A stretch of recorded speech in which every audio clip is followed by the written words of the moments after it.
Queridos amigos, queridas amigas da Rádio Web Cobem, meus cumprimentos, queridos amigos e amigas aqui presentes, nosso muito bom dia, nossos cumprimentos. Gostaria de cumprimentar de maneira especial aqueles que estão à frente desse evento, dizer que para mim é uma honra e uma alegria muito cara estar participando de uma experiência junto à juventude, ao Departamento de Infância e Juventude dessa casa abençoada. Portanto, cumprimento os jovens aqui, porque essa é uma das atividades que eu mais admiro, a atividade da evangelização, da juventude, da infância, pelas quais, por incrível que pareça, eu já também passei por ela. Um dia já estive na juventude espírita, tanto na condição de evangelizando, como mais tarde na condição de evangelizador. E para mim, portanto, é uma grata satisfação estar aqui, é uma honra poder participar desse momento. O nosso Vitor, que foi o porta-voz, por meio de quem houve o convite que nos foi formulado, nos solicitou que falasse sobre esse tema, que é o tema que norteia, o eixo central da abordagem que ontem e hoje estão sendo feitas, né? Está sendo feita essa abordagem aqui. E, naturalmente, que, dando recorte, fazendo aqui uma consideração, né?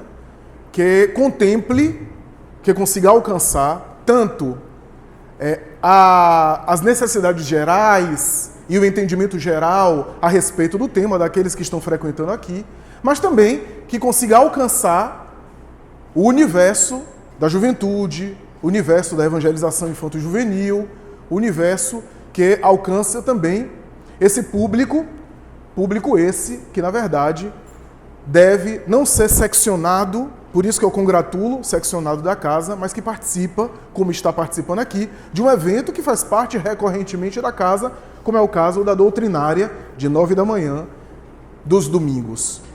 Então, para mim é uma grata satisfação falar sobre o amor é o caminho.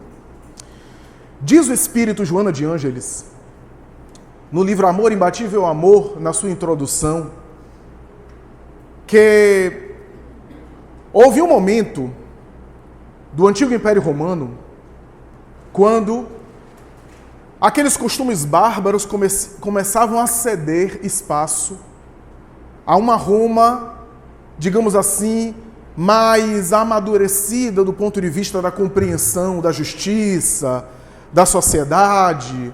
O cristianismo já havia sido estabelecido como religião oficial do Império e, mesmo de maneira deformada, de maneira distorcida, a doutrina cristã lentamente ia influenciando aquele mundo romano, aquela cultura que, no passado, havia perseguido os direitos humanitários e a ética espiritual do cristianismo, como também ao humanismo de maneira geral. Estamos no início do século V, nesse momento em que ainda se lembrava do poder do gestor anterior, o imperador que havia tomado conta do poder, e que havia fechado luta de gladiadores e os espetáculos de sangue, de morte no Coliseu. Houve, no entanto, nessa época, uma das últimas tribos bárbaras que invadiam Roma e que foram rechaçadas, que foram vencidas numa guerra. Os godos tentaram invadir Roma com seu exército e o exército romano se defendeu dessa investida. E um general que ficou conhecido na história, Estilício, conseguiu vencer a guerra. Uma guerra que tinha vaticínio, que tinha um prognóstico, que tinha uma expectativa de ser uma guerra derrotada. Roma entrou numa grande festa depois dessa guerra, porque defendeu o seu patrimônio, a sua cultura, a sua região local daqueles bárbaros que tentavam entrar desde 375 aproximadamente, quando conseguiu entrar em determinadas regiões que hoje são da Europa, e dizimavam tudo, destruíam tudo, geravam horror. Os bárbaros chegavam a não apenas destruir, queimar a vegetação, mas jogar sal onde passava para que a relva não reverdecesse novamente. E havia, portanto, essa expectativa de Roma poder ser invadida e dizimada. E quando a guerra foi vencida, houve uma grande festa. A população romana se confraternizava com as próprias forças militares, com o exército. Havia um clima de festejo e até de euforia. E, naturalmente, descambou para os excessos, para as farras, para a volúpia, para a embriaguez. E é natural que, nesse clima, alguém solicitou do poderio de Roma, que estava também engolfado, que estava também muito entusiasmado e alegre com aquelas vitórias, para que pudesse abrir uma exceção e retomar no Coliseu alguns espetáculos de sangue, particularmente a luta de gladiadores. O Coliseu encheu a população. O imperador Honório autorizou. E diz a história que naquele ano 403 houve, portanto, uma grande festa. Coliseu deveria albergar naquele espetáculo mais ou menos 40, 50 mil pessoas. Era um estádio de futebol. E quando, reservado para o momento final, depois das danças, depois da apresentação de música, de teatro, a luta de gladiadores, os gladiadores foram colocados e ali, normalmente, o ritual era o seguinte: quando um vencia o outro, o polegar do imperador para cima para autorizar a morte do vencido, ou para baixo para poupá-la, era uma forma de encerrar a batalha. Quase sempre a batalha só acabava quando um dos dois estava morto. Essa era a ideia. Os espetáculos de hoje, de algumas atividades esportivas, parecem remanescentes dessas lutas de gladiadores. Alguns espetáculos que temos hoje, de luta, que parecem lembrar aquele cenário, aquela prática cultural romana. A verdade é que nesse espetáculo houve uma situação surpreendente. Uma situação que parece ter fugido à expectativa de qualquer um. Porque no momento que os gladiadores avançavam um para os outros, e a multidão, ansiosa por ver aquele espetáculo, a multidão, as massas sempre gostaram de sangue. A gente tem essa tendência de gostar do espetáculo sangrento, de gostar do estapafúrdio, de gostar daquilo que choca. Quase sempre as grandes massas buscaram isso.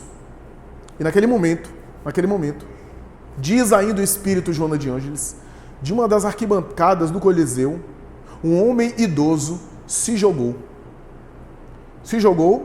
Deve ter se machucado, mas se jogou na frente dos dois, tombou no chão. Houve aquele silêncio. E aquele homem, que mal conseguia levantar depois da queda, idoso, começou a falar e a dizer mais ou menos assim: paremos, não retomemos esse retrocesso, não voltemos à prática sangrenta que a gente já conseguiu superar. Como é que a gente valoriza uma cena dessas? Eu imploro para todos vocês para parar com isso. E faço isso porque amo vocês. E começou a se declarar cristão, dizer que a doutrina do Cristo havia ensinado a ele a amar daquela forma. E por amor a vocês, paremos. Depois de alguns minutos, naquela situação constrangedora, a multidão voltou a gritar, pedindo para que retirasse aquele cidadão que estava atrapalhando, que estava obstaculizando a luta que deveria ter lugar. E nesse momento, então, o imperador deu o sinal para que ele fosse assassinado. a espada de um dos gladiadores atravessou-lhe o corpo rapidamente. E lentamente, depois de alguns minutos, o homem havia se transformado em um cadáver, sangrando, em hemorragia intensa. As lutas então deram início. Foram até altas horas. Mas, depois daquele espetáculo do ano 403, nunca mais houve um espetáculo como esse. Por incrível que pareça, e para surpresa do ponto de vista da tradição histórica, porque tudo tinha para tender a retomar aquelas práticas, as portas das arenas de gladiadores de treinamento haviam sido abertas. Havia tudo para que aquilo se repetisse durante os próximos anos, a luta de gladiadores fosse resgatada. Mas o que aconteceu é que depois daquele dia, nunca mais houve aquele espetáculo. Joana de Ângeles vai dizer que historicamente não se compreende. Mas a verdade é que o gesto daquele homem ficou na memória popular daquela época. Ficou inscrito no psiquismo, no inconsciente coletivo.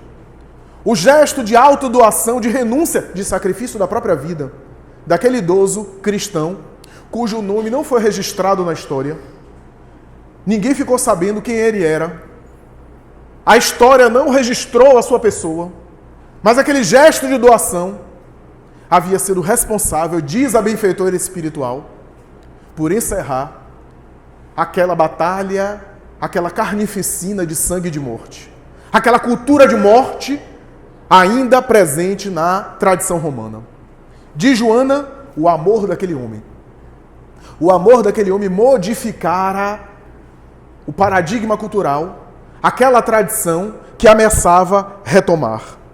O episódio e o gesto de um homem anônimo conseguiu influenciar, não digo mudar a cultura geral, porque a tendência paradigmática era a mudança mesmo. Mas a sua participação foi, de alguma forma, relevante para que aquilo nunca mais pudesse ser retomado. Pelo menos na tradição da Roma antiga. O amor. O amor é o caminho. Porque o amor, mesmo mal compreendido, ou mesmo entendido de maneira imperfeita, o amor sempre permeou as aspirações e os objetivos humanos, dentro da limitação, da ótica e da imperfeição humana. O ser humano, muitas vezes, sem o saber, buscou o amor. Ainda que buscasse de uma maneira desorganizada, desenfreada, imatura, sempre buscou o amor. Em A Boa Nova, pelo espírito Humberto de Campos, psicografia de Chico Xavier, o diálogo mais bem elaborado e mais esmiuçado sobre o amor que Jesus tem é com Maria Madalena, dizendo para ela de uma outra forma que no fundo ela tinha sede de amor, só que buscava o amor de uma maneira desordenada, desorganizada, de uma forma em que caía na sede de libido, da sexualidade desorganizada, do comércio sexual, mas que na raiz Jesus conseguia ver ali a carência de afeto, que ela buscava de uma forma desordenada. Buscava saciar, como diz Joana de Ângeles, saciar a sede que tinha bebendo água do mar. Porque é salgada, quanto mais bebe, mais sede tem. O amor, portanto, tem essas nuances. O amor está presente na cultura comum, na cultura vulgar. Tão imbricado, tão arraigado, tão dentro da cultura, que se a gente olhar na tradição da cultura vulgar, na cultura comum, poesia, literatura, filme, arte, música, o tema mais trabalhado é o tema do amor. O amor parece ser um tema que as criaturas buscamos, ainda que busquemos de uma maneira limitada, sem abranger a sua profundidade. Mas ainda assim é a busca pelo amor. Razão pela qual o amor romântico, o amor afetivo sexual, o amor dos enamorados, fez parte e concentrou a maioria das aspirações dessa tradição cultural. Se a gente observar, a gente vai ver que o amor romântico, o amor conjugal, esteve presente sempre nessa tradição de cultura, de música, de arte, de teatro. Esteve sempre presente. Porque a criatura parece se sentir atraída pelo amor. Não é à toa que na cultura grega, o deus do amor, filho de Afrodite e de Hermes, segundo alguns mitólogos, Eros, seria um cupido.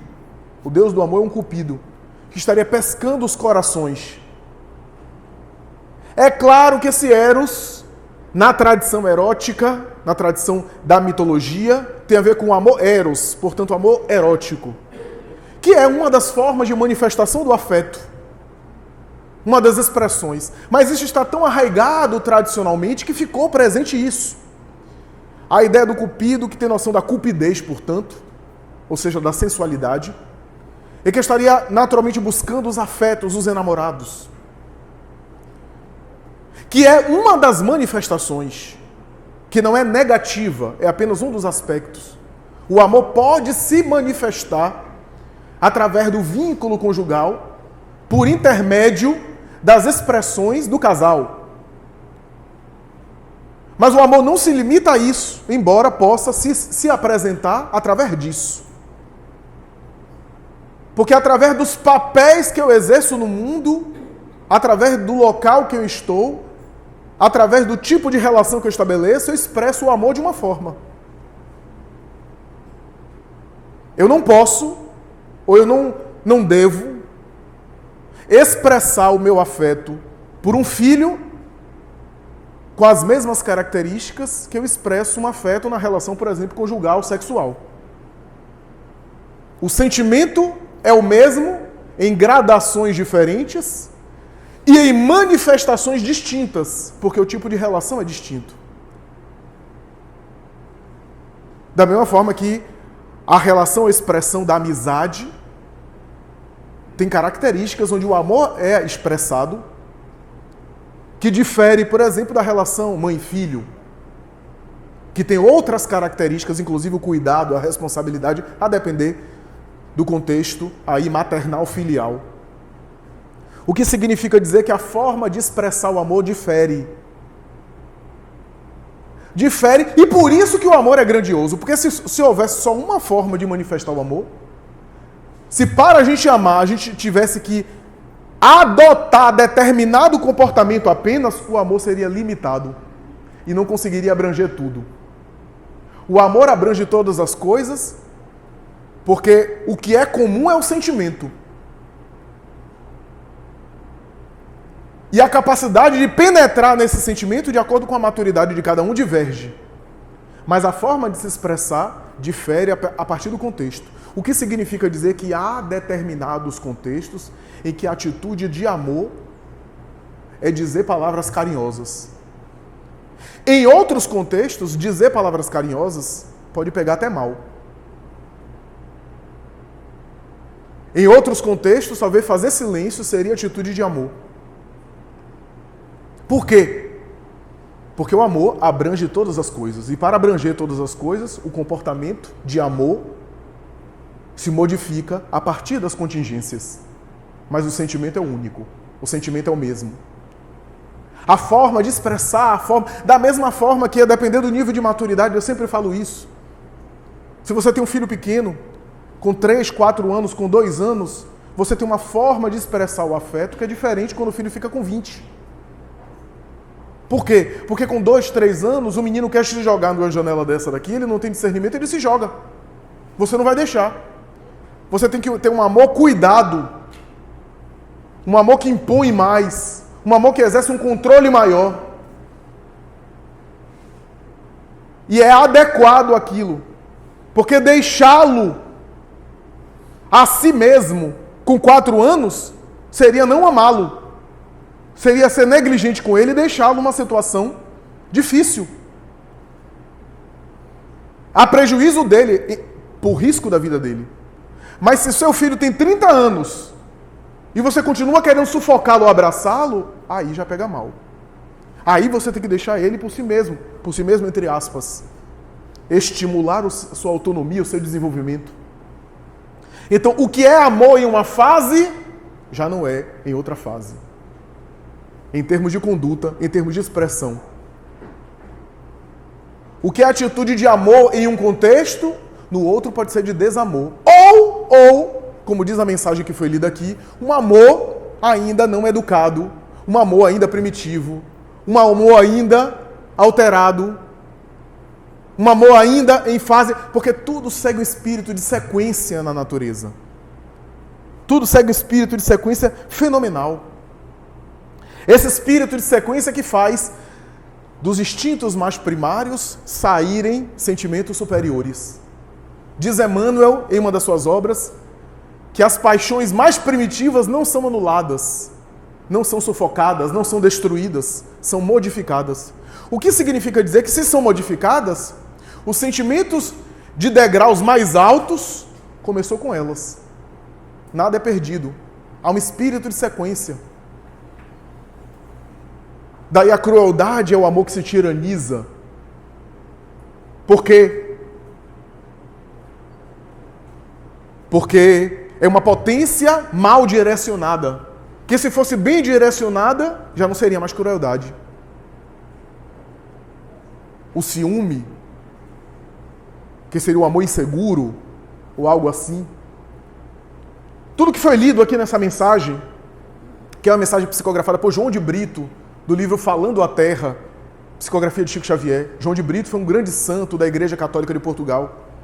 E essa é a primeira parte, porque a segunda parte fala da renúncia, que é o amor que se santifica, da abnegação, que é o amor que se eleva. E o autor espiritual termina a mensagem dizendo assim, que não havia nem antes, nem depois do amor, porque o universo é o amor de Deus se expressando. E, portanto, o mal, o que se chama mal, é apenas o amor fora da lei, em dissonância com a lei. Que significa dizer que nós estamos mergulhados nesse psiquismo divino, cuja essência é amor. Só que o amor romântico, o amor dos enamorados, o amor que tanto cativou a mente de poetas, de escritores, é uma forma de experiência de amor. Por ser relacionamentos próximos e íntimos, geram no imaginário nosso a ideia de algo pleno, feliz e linear. Quando, na verdade, na prática, a gente sabe que toda relação próxima, toda relação de proximidade, seja conjugal, seja filial, seja familiar, exige muito de nós. Aquela ideia do amor romântico é uma ideia interessante, porque isso motiva os indivíduos a se buscarem, do contrário, não teria perpetuação da espécie, não teria sobrevivência no mundo. E por isso os corações se aproximam. Mas o amor é muito mais profundo do que isso. Esse é apenas o aspecto inicial, digamos assim. Eu costumo brincar dizendo, já notou que todas as grandes obras românticas, você não sabe como é que o casal fica depois? Você fica imaginando assim, com borboletas dentro da barriga, né? Que lindo! E não sabe como é que é depois. Algumas até acabam em tragédia, né? Romeu e Julieta, os dois se suicidam. Que lindo! Eu queria ver eles 50 anos de casado. Abelardo e Heloísa. Ele vai para uma instituição religiosa. Ela é internada num convento, porque o tio de Heloísa ficou enciumado com o romance. Dante Alighieri e Beatriz. Proibido de estar com Beatriz, ele entra numa grande depressão e depois escreve a Divina Comédia. Então veja que os grandes casos de amor foram amores que não chegaram a concretizar. E por isso que ficou na imaginação. Esses amores românticos, é claro. Não, eu não quero dizer que não há a experiência de ventura, de alegria, do apaixonamento. Mas toda relação que tem muita proximidade, Porque a ideia é o seguinte, ó, como eles são felizes. Então, se eles são felizes na intimidade, no dia a dia, eles são linearmente felizes. Essa é a ideia que passa no imaginário. Mas na convivência, nós somos exigidos, e é isso que faz o amor mais grandioso. Em vez de fazê-lo mais desinteressante, o faz mais grandioso. Porque exige de nós se reinventar, se renovar o tempo todo, e exige de nós crescer o tempo todo. Porque o outro é diferente de mim. E quanto mais próxima é a relação, o relacionamento, mais a gente se magoa. Mais a gente se atrita, é natural. Porque até sem a gente querer, a gente vai magoar o outro, querendo fazer o bem. Não é assim que acontece?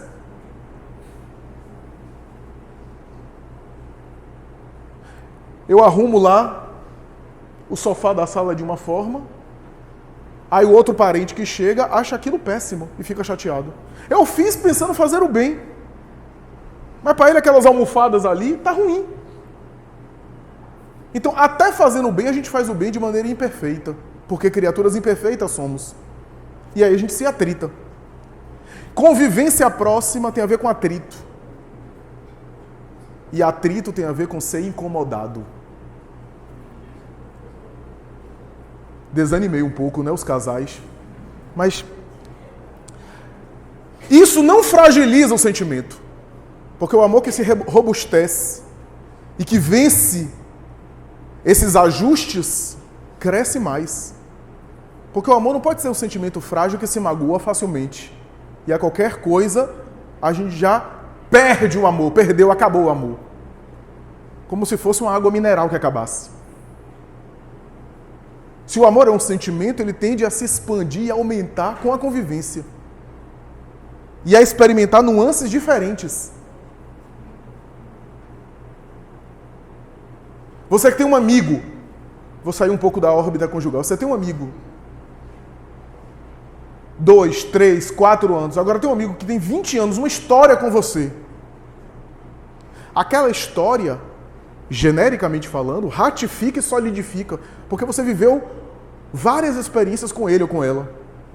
Aquela amizade se torna mais forte com o tempo, pela cumplicidade, mesmo que houvesse, ou que houve, durante esse trajeto, abalos. É natural. Ruído de comunicação, dificuldade de comunicação. Mas à medida que a história vai se processando, o laço vai ficando mais significativo. Porque é um laço que resiste a um tempo. O tempo é apenas o critério cronológico da Terra, não pode ser um critério absoluto. Mas é um critério que a gente tem nesse mundo, porque 20 anos, ninguém fica 20 anos se relacionando com alguém se não tiver compreensão, se não tiver tolerância, se não entender que o outro é diferente, que algumas coisas que o outro faz me incomoda, mas eu aceito que é o outro. Não há. Não há nenhum relacionamento, não estou dizendo só amoroso, que resista se não houver muito perdão. Quando eu falo perdão aqui, não é só o perdão de uma grande agressão. Não, pequenos perdões. Porque aquela pessoa que é super intolerante, não sei se vocês conhecem, não sei se aqui tem nessa casa. Eu acho que aqui não tem não, só tem umas outras casas que eu conheço. Mas sabe aquela pessoa que é dona da verdade? Só ela sabe, só ela tá certa, só ela que sabe tudo. Ela é tão insuportável que quando ela chega, até os espíritos desencarnados, até os obsessores vão embora. É essa pessoa que, se eu boto o celular aqui, ela se aborrece porque ela quer aqui. É essa pessoa que vai bater na porta da nossa casa espírita, se queixando no atendimento fraterno que está sozinha, que se sente só. Porque essa intolerância, essa régua de achar tudo ruim e só tá bom o que faz, vai afastando os outros. Porque eu estou tão cheio de mim que eu não tenho espaço para os outros. É o que Kardec chamou de orgulho. Ora, o verdadeiro amor, ou amor, em termos profundos, não é racional. Mas também não é irracional. Porque a gente pensa no amor apenas como um impulso irracional, né? Aquele sentimento que vem. Às vezes não. Às vezes aquilo é química cerebral. Eu noto quando a pessoa recebe, por exemplo, o parente viajou, passou não sei quanto tempo fora, E aí a gente vai receber esse parente depois no aeroporto, né? Ou na rodoviária, sei lá. Aí o parente vai chegando. Quando chega, a gente abraça. Eu já vi gente abraça, chora. Depois que descarregou bem, porque aquilo ali é neurotransmissor, é a adrenalina que está sendo jogado. Fez a catarse. Na própria rodoviária eu vejo andando lá na frente e o parente atrás carregando a mala. Já descarregou, já fez. Isso é química cerebral. Né? Isso é endorfina cerebral. Né? É físico. É catarse. Não que eu estou achando negativa a catarse, não é isso. Mas é aquele impulso emocional momentâneo. O amor não é racional, mas também não é irracional. Por que o amor não é racional? Porque o amor vai aonde a razão não vai. Chico Xavier dizia: quem sabe evolui, mas quem ama vai mais além. Vai além. Porque o coração que ama, ele não calcula como o raciocínio que pensa. O coração que ama atende. O coração que ama se alegra até por servir, mesmo que seja para se prejudicar. Isso não é racional. O racional é assim, ó, vamos dividir metade para mim, metade para você.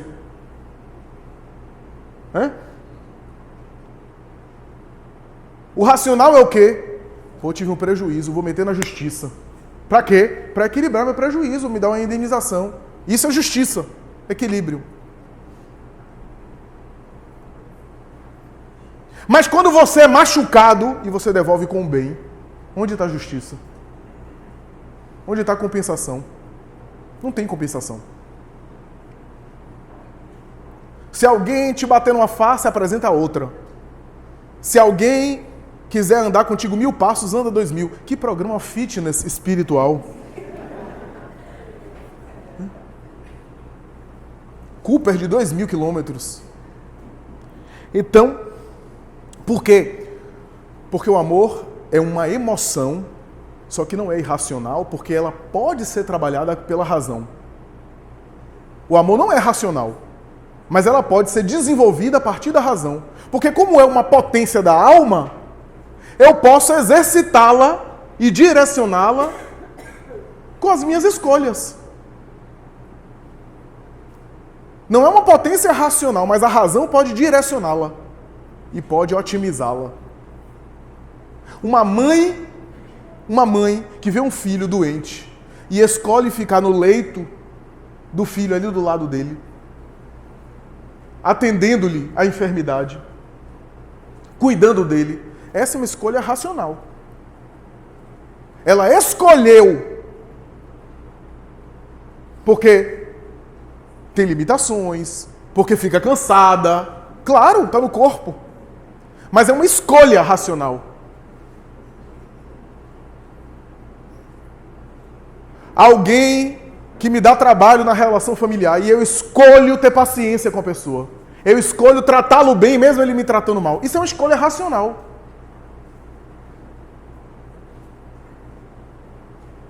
Então, o amor irracional é quando o amor é apenas primitivo.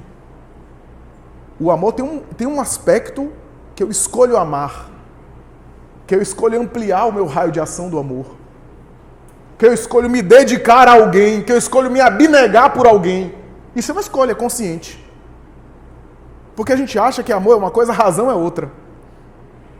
A razão pode trabalhar em favor do amor, só que o amor vai além da razão. O amor tem razões que a própria razão desconhece, diz Blaise Pascal. A dificuldade de entendimento do amor se dá porque o amor, como sendo a alma da vida, diz o espírito Joana de Ângeles, o amor é a alma da vida. O amor é como se fosse um grande espelho que a gente conseguisse pegar a parte de acordo com a nossa capacidade. À medida que o ser humano amadurece, maior capacidade ele tem de assimilar o amor. Eu tenho um filho de 4 anos. Quando eu chego em casa, ele vem alegre, me dá beijo, me abraça, etc. Diz que me ama. Principalmente quando levam algum doce para ele.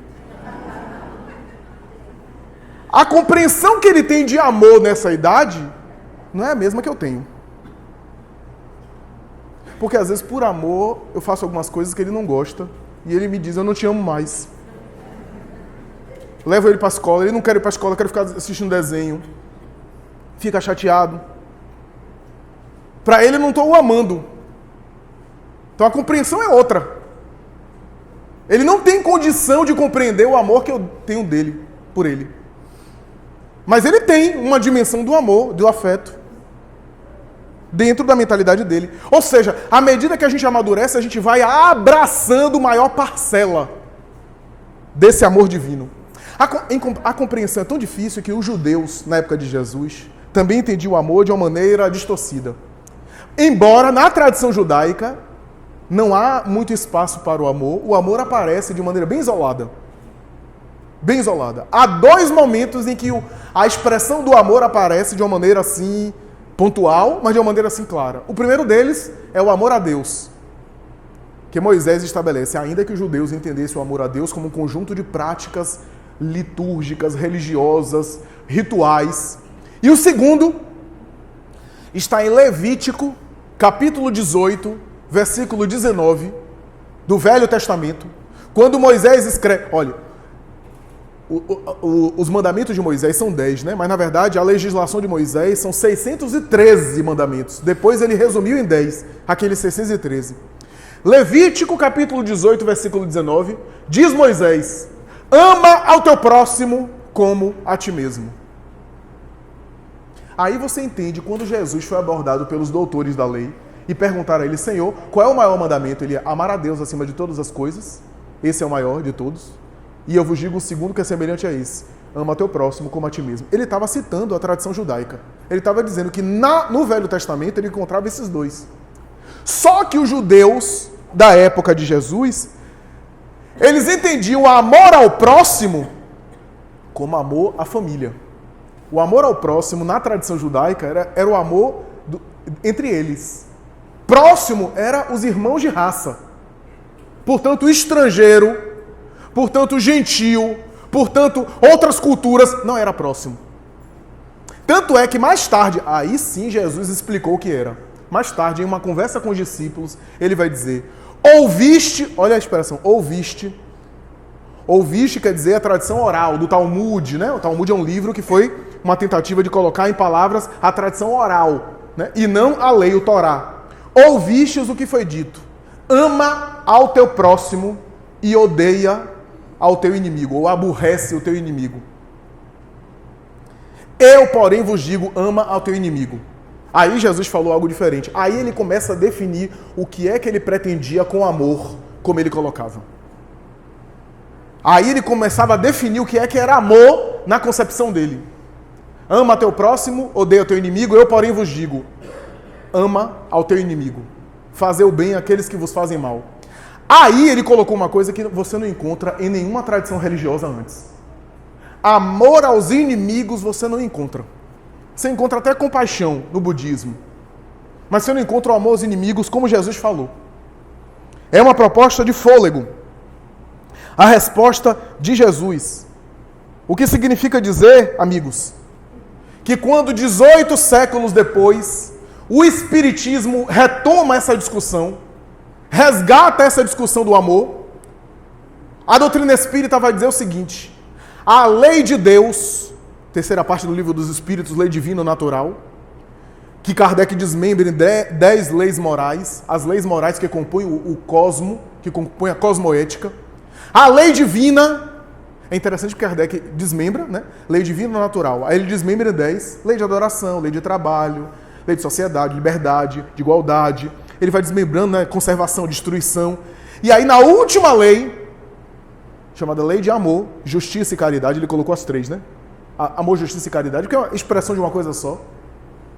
Os espíritos dizem a ele: se queres saber, a lei divina que você dividiu em 10 para entender, no fundo é essa aí. Ou seja, a lei de Deus é a lei de amor. Então, quando a gente compreende o amor nessa perspectiva que a doutrina espírita traz, a gente entende que o amor não é apenas uma expressão de afeto. Que alguém que está trabalhando para elaborar um remédio, para contribuir com a humanidade, está amando. Que alguém que está fazendo leis, pensando na legislação humana, para adotar medidas legais na terra, leis de equilíbrio, que ajudem a comunidade, que favoreçam a sociedade, está amando. Que alguém que está ensinando consciências, na compreensão da cultura, na compreensão da sabedoria, é uma forma de amar. Porque a gente entende o amor apenas no abraço e no beijo. Nada contra o abraço e beijo. Mas o amor, nesse sentido, é o clima do universo. Na mensagem que foi lida aqui. O amor é o clima do universo, diz o Espírito João de Brito. O amor é o clima do universo. O que significa dizer que estamos mergulhados nessa lei. Quando a gente sofre, é porque a gente agride essa lei e passa a receber as consequências. E quando a gente ama, a gente também sofre as consequências positivas de estar agindo de conformidade a essa lei. Ou seja, o amor está na natureza. Se o amor está na natureza, está na lei, está inserido, inerente à própria criação, significa dizer que o amor é o motor da evolução espiritual. É o combustível da evolução espiritual. Em qualquer nível evolutivo, o amor está sempre permeando ele e ele sempre está buscando novas gradações de amor. Emmanuel diz isso de maneira bonita, vai dizer, o verme é aquecido pelo sol, tanto quanto o anjo. Só que o verme não tem consciência do sol.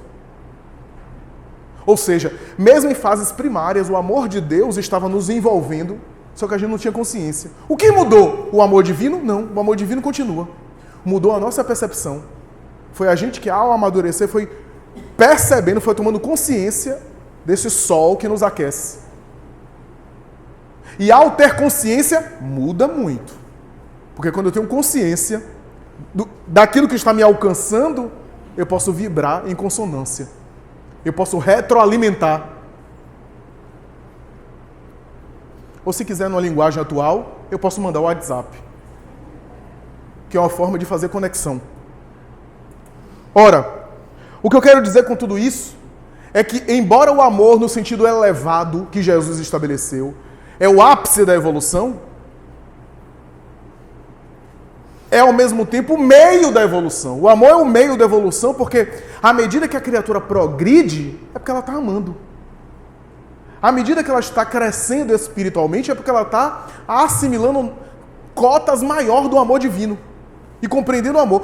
E amar a Deus acima de todas as coisas, ao próximo e a si mesmo, é uma trilogia de Joana de Ângeles que diz respeito a relacionamentos. É como se Jesus falasse o seguinte: você tem 3 metas. Melhorar a qualidade dos seus relacionamentos com Deus, com o próximo e consigo mesmo. Por quê? Porque você vai refletir, inevitavelmente, a qualidade desses relacionamentos. A forma como você se relaciona consigo, você reflete com o outro. A forma como você se relaciona com Deus, você reflete consigo mesmo. E a forma como você se relaciona com o outro, reverbera também em você mesmo. Então é necessário melhorar a qualidade dessas relações. Por quê? Porque quando a gente pensa na caridade, o Espiritismo resgata o amor de Jesus falando da caridade. Por quê? Porque caridade é o amor na expressão mais elevada. É o amor que já foi amadurecido. Ou se quisermos, é o amor cristão colocado em ação. O amor é o sentimento. Diz Lázaro, o amor resume toda a doutrina de Jesus. Porque todo o processo de evolução, de elevação da alma que Jesus formulava, tem por motor, por combustível, o amor. Se você perdoa, é o amor em ação. Se você supera o seu temperamento colérico, violento, se você é agressivo, impaciente, você consegue domar essa impaciência, você está amando. O tempo todo você está pisando, você está conectando-se com esse amor divino. À medida que você amadurece moralmente. Por isso que o amor resume a doutrina de Jesus. E Lázaro continua dizendo assim, Evangelho segundo o Espiritismo, capítulo 11, item 8. Os sentimentos são elaborações dos instintos mais primários. Porque no início o espírito tem instinto, mais avançado tem sensações, mais instruído e purificado tem sentimento. E no ponto alto do sentimento está o amor. Não o amor no sentido vulgar da palavra, mas esse sol que condensa as aspirações da humanidade. E ele continua. Ou seja, estamos falando aqui que nesse amor divino, à medida que a alma amadurece, que a alma vai tomando mais consciência desse amor, ela vai mudando consigo mesma. Porque caridade é esse amor que é colocado em prática. É essa a ideia da doutrina espírita quando fala da caridade. O que significa dizer, de uma outra forma, que quando você pensa assim, às vezes a gente vê assim, Jesus precisa de você para fazer uma obra. Não, a obra é você. Jesus não precisa de você para fazer a obra que ele quer é você. Se você faz uma obra, a obra é o pretexto para que uma obra interior em você se estabeleça. Porque se você não fizer tal obra, outra pessoa faz. O mundo não deixou de existir porque você não fez a obra. Antes de você, o mundo continuava. Então a tarefa, o serviço, é o meio, não de construir uma obra por fora, mas de você edificar uma construção por dentro. A obra que Jesus quer, a obra que a espiritualidade quer, é aquela que vai se transformando com o tempo por dentro. À medida que eu faço fora, eu vou evoluindo por dentro. Porque no final das coisas, depois, a obra de fora pode deixar de existir. E deixa. Quantas obras grandiosas. Cadê a obra de São Francisco de Assis? Hoje no mundo, a ordem dos franciscanos. Não tem como tinha na época dele. Aquela organização daqueles cristãos dedicados. Mas onde Francisco está, ele está levando a obra que ele construiu dentro dele. Aonde ele for, ele está carregando isso. Essa é a ideia. Então o amor é essa tônica da evolução. Eu assisti ao filme Chico Xavier, o filme sobre Chico Xavier, que ficou tão conhecido. E coloquei para o meu filho pequeno assistir, ele entendendo mais ou menos. E aí a gente foi conversando sobre Chico, eu fui falando algumas coisas de Chico e tal, e tinha um primo dele, um sobrinho meu que é um pouco maior, um pouco mais velho, já entende algumas coisas. E teve uma hora que ele disse assim, pô tio, você está falando de Chico Xavier aí, etc, essas coisas que Chico Xavier fazia, quer dizer, parece um Harry Potter da espiritualidade. Eu achei a figura tão interessante. Ele disse, pois é um Harry Potter. É um Harry Potter da mediunidade. Só que essa varinha que ele tinha, na verdade, foi ensementada pelo poder do amor que ele irradiava. É isso que passa despercebido. A espiritualidade dele, eu estou pegando o Chico, mas peguemos Jesus, que é uma referência maior. A espiritualidade dele e os fenômenos que ele produzia eram efeitos do poder desconhecido que ele tinha, que era de uma alma que ama. Emmanuel vai dizer em uma das suas mensagens, uma alma que ama tem um poder desconhecido ainda do mundo. O mundo ainda não consegue compreender. Não consegue atinar. É por isso que Chico às vezes estava numa boa, aí chegava alguém para ele, se aproximava do campo dele, começava a chorar. Entrava por causa da irradiação. Não era apenas uma pessoa que fazia o bem, irradiava o bem. E contaminava quem chegasse perto. Por isso que as pessoas chegavam próximo do Cristo e ficavam embasbascadas.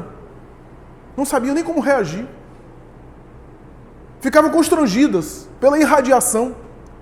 Porque o amor não constrange, mas existe algo constrangedor no próprio amor. Então, é esse poder desconhecido.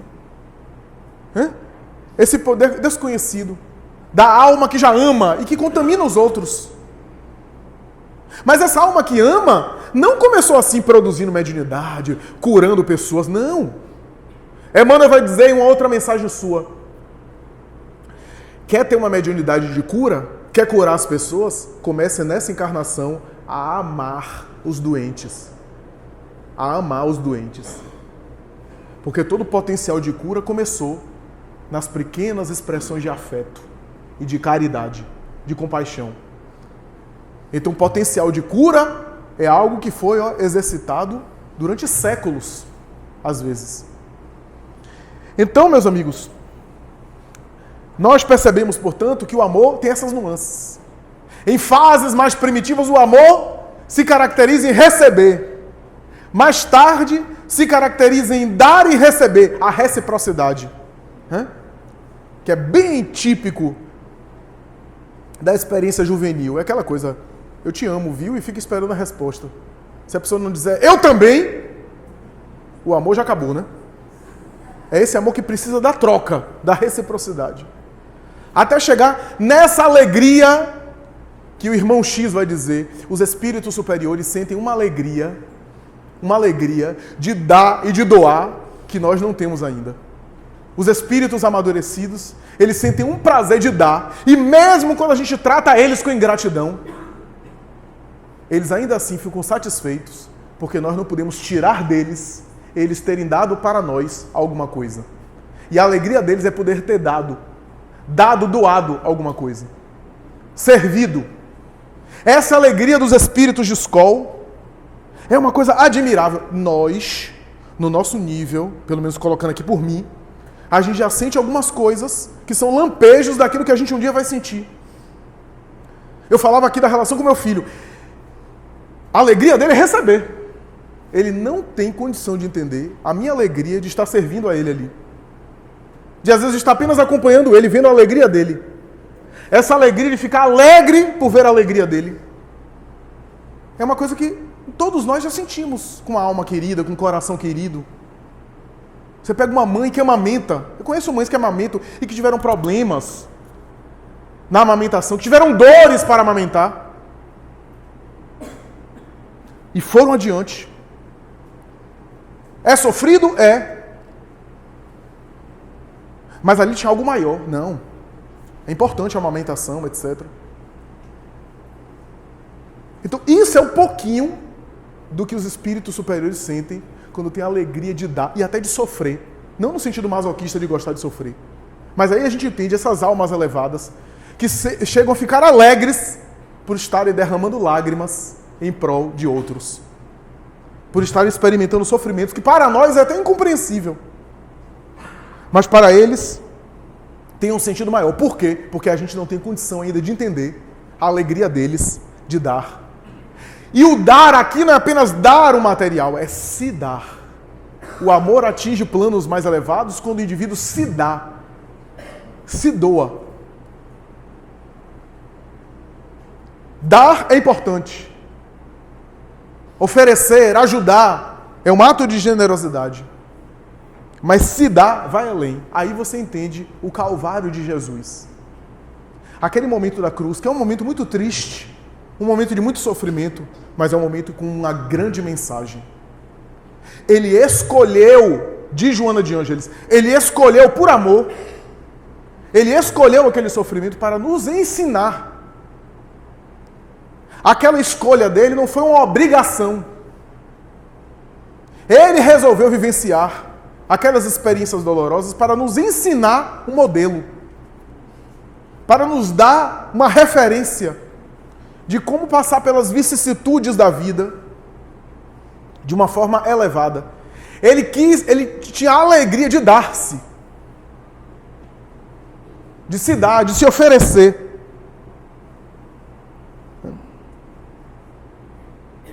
E não se engane, naquele momento lá do martírio dele, as maiores agressões não foram do plano material. Quem leu Amélia Rodrigues sabe disso, em uma das suas obras, ela fala sobre isso. Quem tem a visão, a perspectiva espírita sabe. Pilatos, Caifás, Anás, Herodes, aquilo ali era apenas a ponta da caneta. Era apenas os atores encarnados. A população espiritual que estava por detrás, arquitetando aquilo, é um negócio inconcebível. É um negócio inconcebível. Só para concluir, quem leu Allan Kardec e o Livro dos Médiuns, vai ver o quanto os espíritos interferem em nossas vidas. Tem um trecho de Allan Kardec que eu acho muito engraçado, que Kardec fazia umas coisas assim que eu fico, meu Deus, que sabedoria e que coragem. Kardec foi num teatro, onde havia um espetáculo de música, e resolveu investigar se os espíritos interferiam nas nossas vidas. Foi com o médium entrou em transe e começou a ver uma entidade espiritual, e a entidade espiritual disse assim, olha, a entidade está aqui dizendo para você olhar na plateia as duas mulheres que estão lá no fundo. E Kardec localizou duas mulheres lá no fundo. Ele disse, pois é, o espírito está dizendo aqui que agora vai até lá e vai tirar as duas do teatro. E aí, esperou. Daqui a pouco uma cochichou no ouvido da outra, as duas levantaram e saíram do teatro. E o espírito disse assim, o médium disse assim, e ele está lá, dando tchauzinho para você. Ainda está dizendo que não se preocupe não, porque ele vai trazer elas de volta. Para demonstrar o quanto os espíritos interferem em nossas vidas se a gente se dá conta. Agora imagina aquele cenário com Jesus e naquele Calvário. O que é que estava acontecendo por detrás da vida material? Os verdadeiros atores desencarnados ali, naquela situação. E Jesus aceitou, o governador da terra aceitou passar por aquela humilhação toda. Por amor. Não foi por sacrifício. Não foi por obrigação. Não foi por expiação. Foi uma atitude de amor. Eu sei que é triste essa mensagem. Mas é uma mensagem bonita porque é uma mensagem que fala de um caminho. Ele dizia que ele era o caminho. Porque ele era a representação do amor maior. Deus é amor, diz João Evangelista. Ele era o amor, Jesus em pessoa. Por quê? Porque todos os grandes missionários vieram ensinar alguma coisa. Educação espiritual, filosofia, autoconhecimento, religiosidade. Mas sobre o amor, Jesus em pessoa escolheu ensinar. Joana vai dizer na mesma obra que eu referi, que ele escolheu vir porque era o amor em pessoas que vinham. O amor caminhou por nós. Ele era o caminho. E ele caminhava para nos apontar o caminho. Ele era a experiência do amor, já galvanizada, já espiritualizada. E veio nos ensinar como devemos chegar lá. Por isso, diz ainda Emmanuel, não compare Jesus com nenhum filósofo. Não faça essa besteira. Jesus não dá para ser comparado com nenhum outro filósofo. Porque nenhum outro filósofo ensinou o amor e viveu o amor a ponto de abraçar uma cruz para nos ensinar como ele ensinou. Jesus não pode ser comparado com um filósofo convencional, mas como aquele expoente de amor que oferece o motor da evolução, dando-nos o caminho para onde um dia a gente vai chegar, um dia a gente vai alcançar. Muito obrigado, muita paz.